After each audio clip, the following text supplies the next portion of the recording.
There you are. Don't move. Don't blink. Just listen. Because something already happened, and you felt it. Not loud, not dramatic, not cinematic. Just one sentence. That's all it took. No shouting, no threats, no grand speech. Just a quiet, perfectly placed sentence, like a needle sliding under skin. And now they're unraveling like you detonated something invisible inside their heads. Funny, isn't it? You didn't attack them. You didn't expose them. You didn't even explain yourself. And yet here they are, replaying your words on a loop like it's evidence in a courtroom they didn't know they were standing in. That's when it hits you. Power was never in volume. It was never in force. It was in precision. And you finally stopped swinging wildly in the dark. You aimed.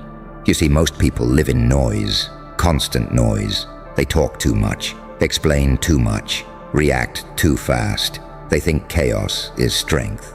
But you did something different. You became quiet. And quiet people, oh, they terrify the world, because silence forces imagination to fill the gaps. And imagination is always crueler than reality. So when you dropped that one sentence, calm, steady, almost detached, you didn't just speak. You infected. You planted something inside them that they can't pull out. Now they're asking themselves questions they weren't ready to face. What did they mean by that? Do they know something? Was that about me? And here's the delicious part. You didn't even need it to be about them. Their guilt did the work for you. That's the paradox, isn't it? You said less and became more dangerous. You did less and created more impact. You showed nothing and made them see everything. That's not normal. That's evolution, because pain taught you something they'll never understand. You remember, don't you? All those moments where you were ignored, talked over, underestimated, when you tried to explain yourself, defend yourself, prove yourself, and nobody listened. So you adapted. You learned the hard way that the world doesn't reward noise. It rewards tension. And now, you don't speak to be heard. You speak to be felt. That's why it hit them.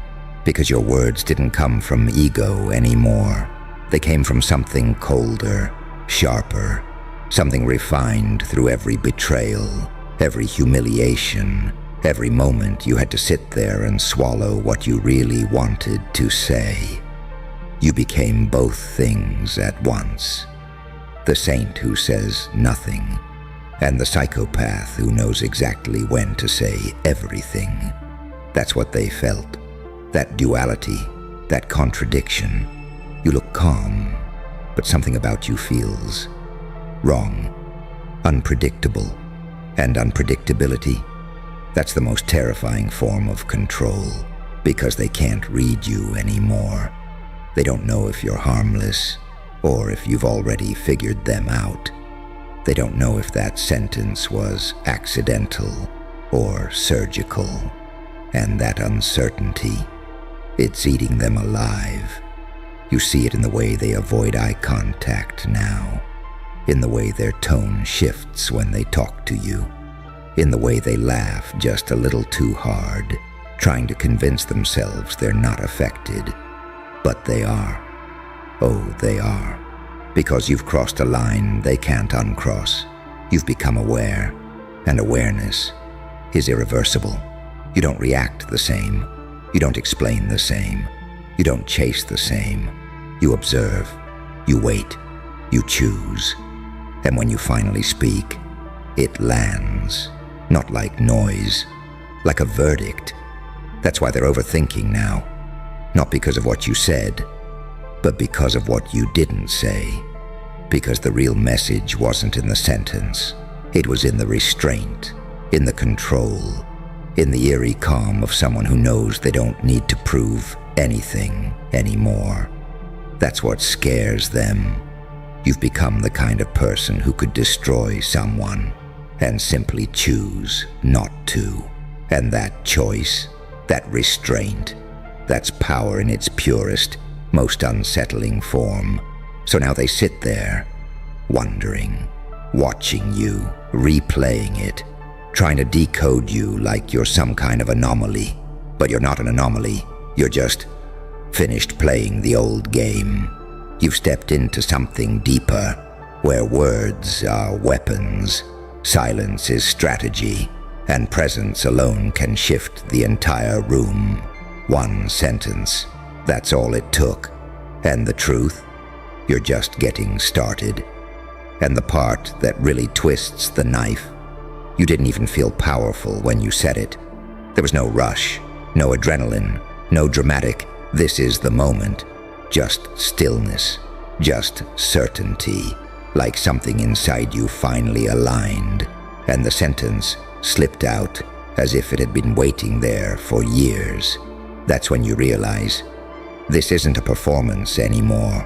This is who you've become, and that's what makes it so dangerous.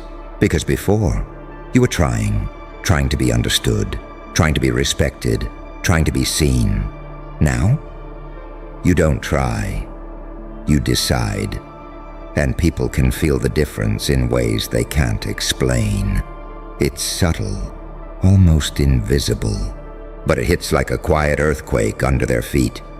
They can't predict you anymore. You don't react where they expect. You don't defend what they attack. You don't chase what walks away. And that breaks their entire map of you. See, people survive by categorizing others. Safe, weak, loud, harmless, predictable.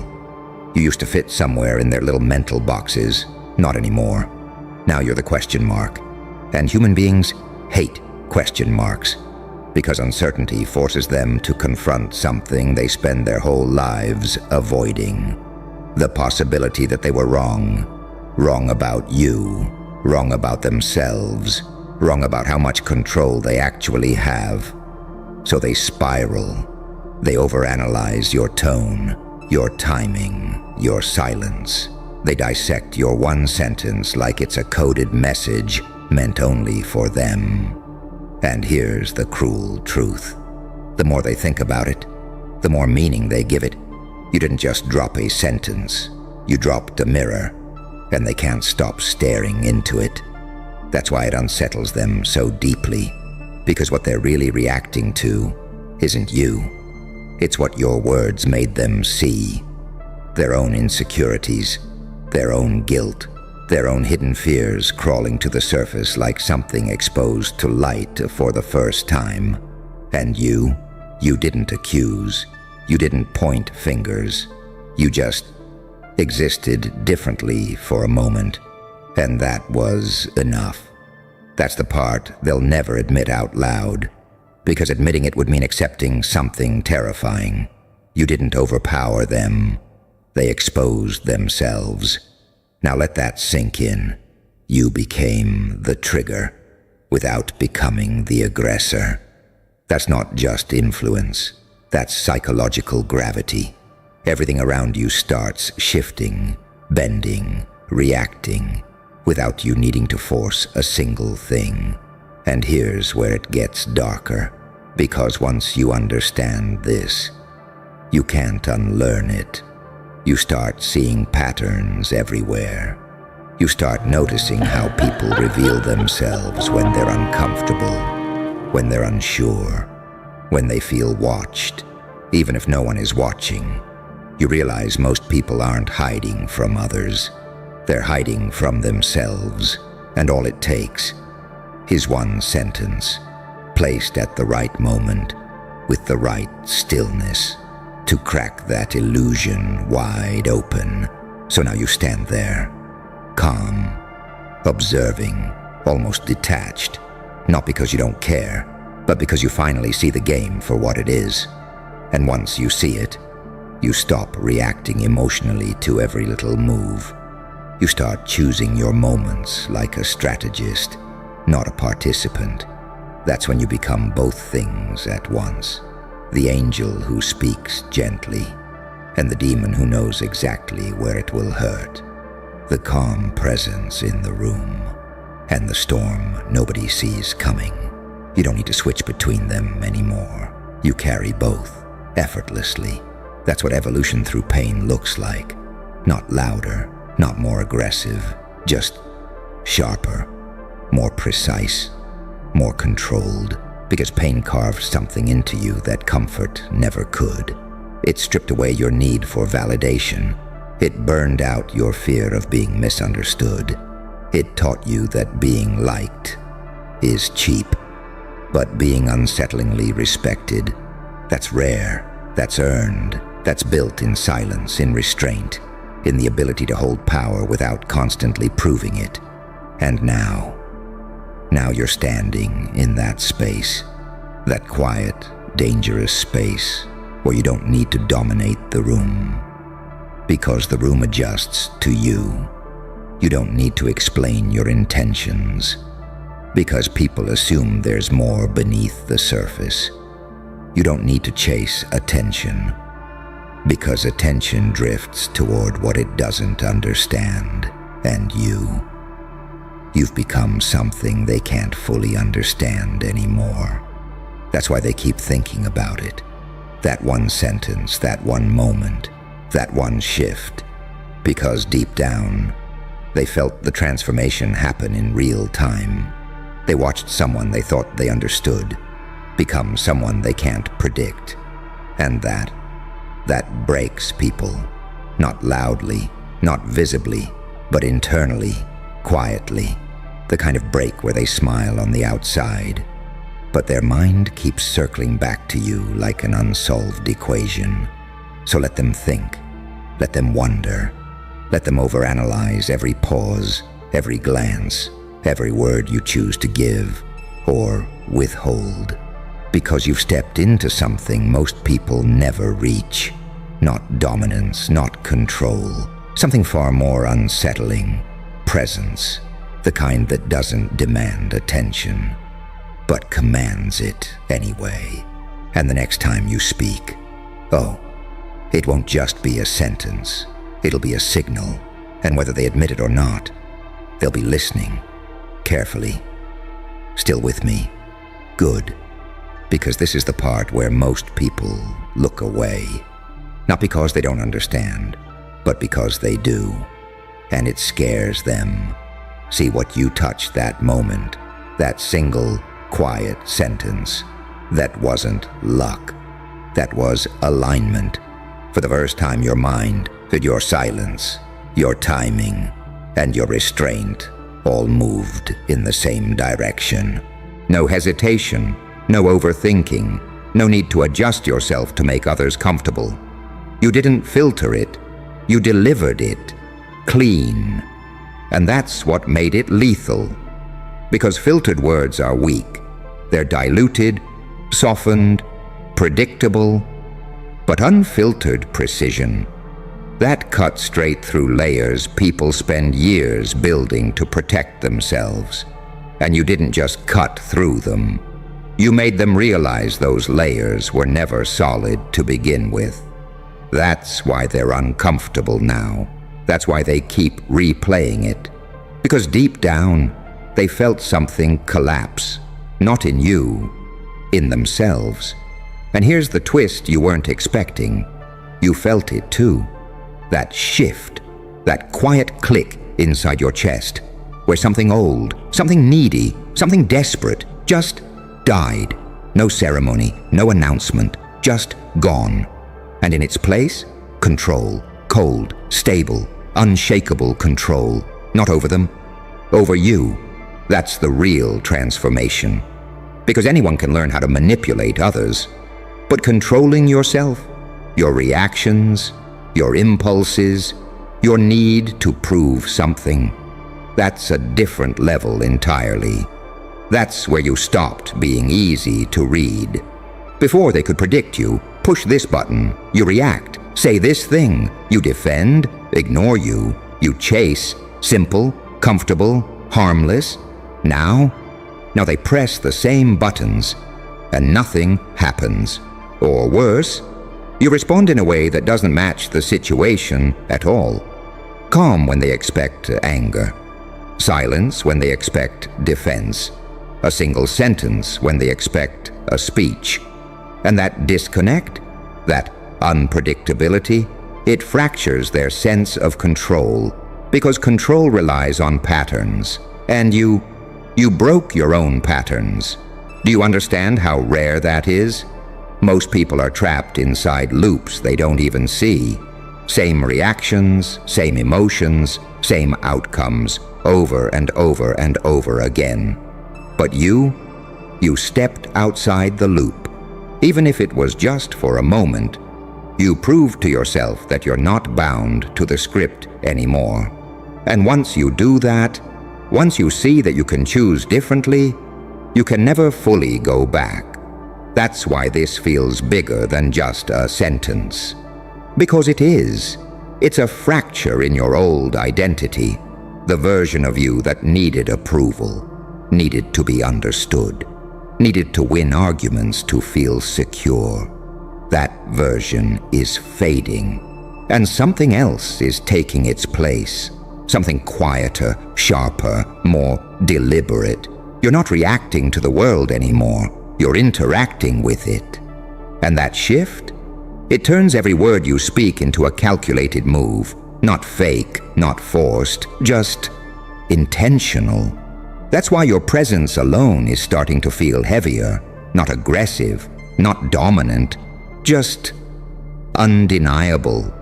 Like there's something beneath the surface people can't quite access, but they know it's there.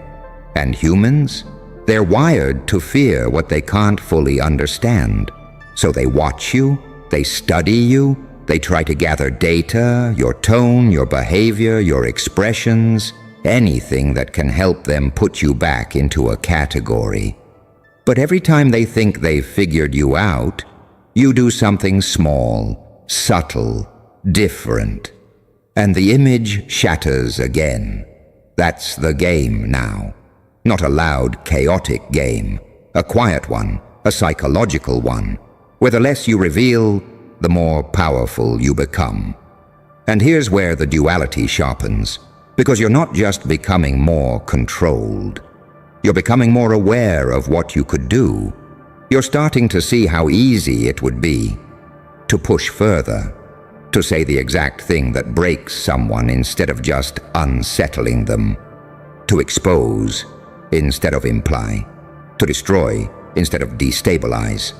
And that awareness, that's the line between the saint and the psychopath, the angel and the demon. Both live in you now. Don't pretend they don't. The difference? Choice. You don't act on impulse anymore. You assess, you measure, you decide. That's what makes you dangerous. Not because you will hurt people, but because you could, and you're disciplined enough not to. That kind of restraint, it radiates. People feel it even if they can't articulate it. They sense that you're not harmless. You're controlled. And controlled power is infinitely more intimidating than chaotic aggression. Because chaos burns out. Control endures. So now they sit with it. That sentence, that moment, that shift, and they don't know what comes next. Because you didn't give them a full story, you gave them a fragment. And fragments force imagination to fill the void. That's why it keeps echoing in their minds. Not because it was loud, but because it was incomplete. And incomplete things, they demand resolution. But here's the truth they'll never get comfortable with. You're not here to resolve anything for them anymore. You're not here to explain yourself. You're not here to make them feel safe. You've stepped into a space where your words are chosen, not given, where your silence speaks, louder than most people's entire personalities, and where one sentence, one perfectly timed, perfectly delivered sentence, is enough to shift the entire dynamic of a room. That's who you're becoming. Not louder, not crueler, just unignorable. So the next time you feel that stillness rising inside you, that calm, focused clarity before you speak, don't rush it, don't dilute it, don't second-guess it, because that's not hesitation, that's precision loading. And when it lands, it won't just make them listen, it'll make them think. And thinking is where people unravel. One sentence, that's all it ever needed to be. And now you know exactly what you're capable of. Good, you stayed. I like that. Because most people would have looked away by now. Most people would have flinched at the weight of their own reflection, at the mirror you held up with nothing but one sentence. But not you. You stayed. You listened. You felt it. And that is the moment where transformation truly begins. Here's the final truth you need to hear, and you need to hear it cold, sharp, and unflinching. Power doesn't roar. It doesn't demand attention. It doesn't plead to be understood. Power lingers. It waits. It calculates.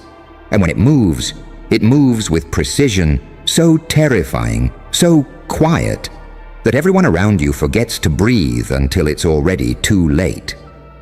That sentence, the one you let slip like a blade in the dark. That wasn't luck. That wasn't chance. That was inevitability, pain, betrayal, doubt, and every misstep you survived sharpened it, honed it, made it lethal. You became the calm eye in a storm of mediocrity, the still point that bends reality around it, and they can't handle it. Not yet. Maybe never. And here's the paradox, the delicious twist you carry now. The more invisible your power feels, the more it terrifies. Because they don't see it coming. They don't understand its source. And that fear, that subtle, gnawing panic, it belongs entirely to them. You didn't give it to them. It existed in their minds all along. You just unlocked it. So let them overthink. Let them question themselves. Let them stew in the tension you create with nothing more than a sentence, a glance, a pause.